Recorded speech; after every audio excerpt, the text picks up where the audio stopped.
दोस्तों, सियासत की दुनिया में एक कहावत है, यहाँ उगते सूरज को सब सलाम करते हैं। लेकिन क्या होता जब वही सूरज अचानक बादलों के पीछे छिपने लगे। आज हम बात करेंगे आम आदमी पार्टी के उस चेहरे की जो कल तक अरविंद केजरीवाल के सबसे भरोसेमंद योद्धा माने जाते थे, जो पार्टी के पोस्टर बॉय थे और जिनकी एक आवाज पर दिल्ली से पंजाब तक हलचल मच जाती थी। हम बात कर रहे राज्यसभा सांसद राघव चड्ढा की। लेकिन आज खबर कुछ और है दोस्तों। खबर यह है कि राघव चड्ढा का वो पुराना रखूस अब पार्टी में नजर नहीं आ रहा है। राज्यसभा में उन्हें उपनेता से पद से हटा दिया गया है।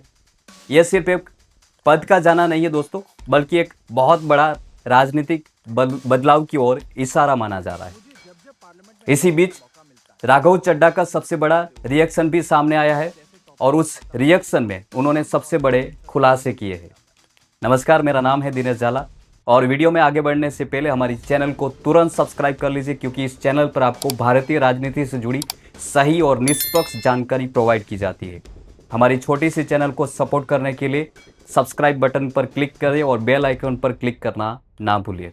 दोस्तों, पिछले कुछ सालों में राघव चड्ढा की राजनीति का कंपास बदल गया है। जो राघव कभी अरविंद केजरीवाल की परछाई हुआ करते थे, आज सूत्रों की माने तो उन्हें केजरीवाल जी से मिलने का भी समय नहीं मिल रहा है। राज्यसभा सचिवालय को भेजी गई चिट्ठी ने सबको चौंका दिया है। अब उनकी जगह अशोक मित्तल पार्टी के उपनेता माने जाएंगे। यहां तक कि सदन में उनके बोलने के समय पर भी कैची चलने की खबरें भी सामने आ रही है। सबसे पहले देखिए राघव चड्ढा का सबसे पहला रिएक्शन जो पद से हटने के बाद सामने आया है। सुनिए जरा राघव चड्ढा ने क्या कहा। जब जब पार्लियामेंट में बोलने का मौका मिलता है, मैं जनता के मुद्दे उठाता हूँ और शायद ऐसे टॉपिक्स उठाता हूँ जिसे आमतौर पर संसद में नहीं उठाया जाता है। लेकिन क्या जनता के मुद्दे उठाना, पब्लिक इश्यूज पे बात करना कोई अपराध है? क्या मैंने कोई गुनाह कर दिया, कोई गलती कर दी? Have I done something wrong? ये सवाल आज मैं इसलिए पूछ रहा हूं क्योंकि आम आदमी पार्टी ने राज्यसभा सेक्रेटेरिएट को ये कहा है कि राघव चड्ढा के पार्लियामेंट में बोलने पर रोक लगा दी जाए। जी हां, आम आदमी पार्टी ने पार्लियामेंट को ये सूचित किया है कि राघव चड्ढा को पार्लियामेंट में बोलने का मौका ना दिया जाए। अब भला कोई मेरे बोलने पर रोक क्यों लगाना चाहेगा? मैं तो जब बात करता हूं देश के आम आदमी की बात करता हूं। एयरपोर्ट पर मिल रहे महंगे खाने की बात रखी, जोमैटो ब्लिंकिट के डिलीवरी राइडर्स की प्रॉब्लम रखी, खाने में मिलावट का मुद्दा उठाया, टोल प्लाजा लूट से लेकर बैंक चार्जेस लूट की बात करी, यहां तक कि मिडिल क्लास पे टैक्स के बोझ से लेकर कंटेंट क्रिएटर्स पर स्ट्राइक क्यों करी जाती है, टेलीकॉम कंपनियां कैसे 12 महीने में 13 बार हमसे रिचार्ज कराती हैं, डेटा रोल ओवर नहीं देती हैं, रिचार्ज खत्म होने के बाद इनकमिंग रोक देती है, तमाम इश्यूज मैंने सदन में उठाए। और ये मुद्दे उठाने के बाद देश के आम आदमी का तो फायदा हुआ, लेकिन इससे आम आदमी पार्टी का क्या नुकसान हुआ? भला कोई मुझे बोलने से क्यों रोकना चाहेगा? कोई मेरी आवाज को क्यों बंद करना चाहेगा? खैर, आप लोग मुझे अनलिमिटेड प्यार देते हैं। मैं जब जब आपके मुद्दे उठाता हूं, आप मुझे सपोर्ट करते हैं, मुझे शाबाशी देते हैं, मेरा हौसला बढ़ाते हैं। मैं आपको कहना चाहता हूं थैंक यू। ऐसे ही मेरा हाथ और मेरा साथ थामे रखिएगा, छोड़िएगा मत। मैं आपसे हूं और मैं आपके लिए। और जिन लोगों ने आज पार्लियामेंट में मेरे बोलने का अधिकार मुझसे छीन लिया, मुझे खामोश कर दिया, मैं उन्हें भी कुछ कहना चाहता हूं। मेरी खामोशी को मेरी हार मत समझ लेना। मेरी खामोशी को मेरी हार मत समझ लेना। मैं वो दरिया हूं जो वक्त आने पर सैलाब बनता है। दोस्तों, सवाल उठता है कि आखिर ऐसा क्या हुआ, क्यों वो शख्स जो टिकटों के बंटवारे से लेकर पार्टी की हर बड़ी रणनीति का सेंटर पॉइंट माना जा रहा था, आज किनारे कर दिया गया है। राजनीतिक गलियारों में चर्चा है कि राघव अब पार्टी के मुद्दों से ज़्यादा अपनी इंडिविजुअल ब्रांड बिल्डिंग पर ध्यान दे रहे थे। आपने देखा होगा पिछले कुछ समय में वो उन मुद्दों पर बोल रहे थे जो सुनने में काफ़ी अच्छे लगते हैं, लेकिन पार्टी के कोर एजेंट में कभी मैल नहीं खाते हैं। यह सब जानकारी जो हम आपको बता रहे हैं वो काफ़ी मीडिया में चर्चा में और खबरें सामने आ रही है।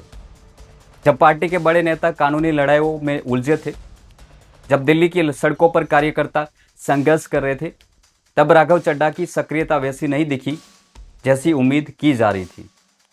जानकारों का कहना है कि पार्टी नेतृत्व में उनकी ये दूरी और चुप्पी रास नहीं आई। हम सब लोग अरविंद केजरीवाल जी के सिपाही हैं और हमने तो एक ही बात सीखी थी, जो डर गया समझो मर गया। हम सबको तो लोगों के मुद्दे उठाने थे सरकार की आंख में आंख डाल के। पिछले कुछ दिनों में हमने देखा जो भी कोई सीरियस मुद्दे सरकार के खिलाफ उठाता है, सरकार से प्रश्न पूछता है, लोगों की बात करता है, सरकार डिक्टेटर की तरह उसको तमाम सोशल मीडिया पर बैन कर रही है। चाहे वो ट्विटर हो, चाहे वो फेसबुक हो, चाहे वो यूट्यूब हो, सब जगह बैन किया जा रहा है। एफआईआर दर्ज कराई जा रही है, मुकदमे किए जा रहे हैं।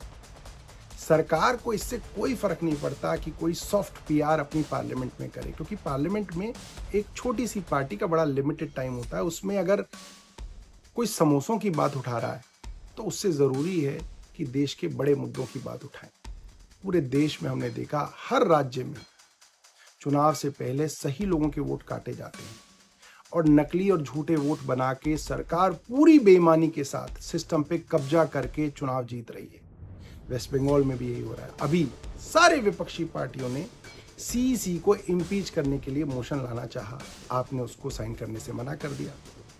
जब भी कोई मुद्दा हो जिसके ऊपर अपोजिशन वॉकआउट करती है, आप वॉकआउट नहीं करते हैं।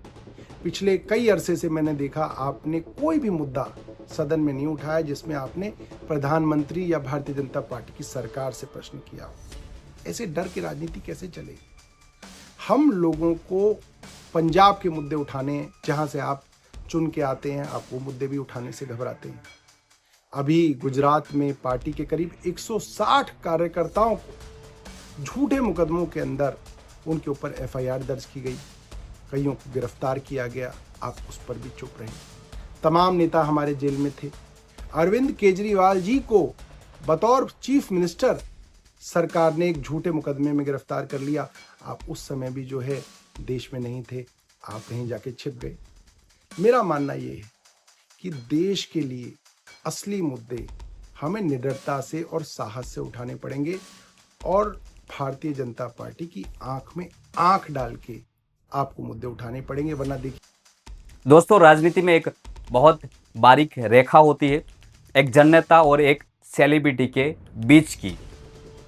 राघव चड्ढा की कहानी में पिछले कुछ समय में ये रेखा धुंधली होती नजर आई। पार्टी के भीतर एक बहुत बड़ी चर्चा ये भी है कि राघव चड्ढा अब एक राजनेता से ज़्यादा एक सोशल मीडिया इन्फ्लुएंसर की छवि में ढलने जा रहे हैं। पिछले कुछ महीनों में जब विपक्ष ने सरकार को घेरा, जब संजय सिंह जैसे नेता सदन में दहाड़ रहे थे, तब राघव चड्ढा कहाँ दिखे, ये भी सबसे बड़ा सवाल आज सोशल मीडिया और हर जगह पर सामने आ रहा है।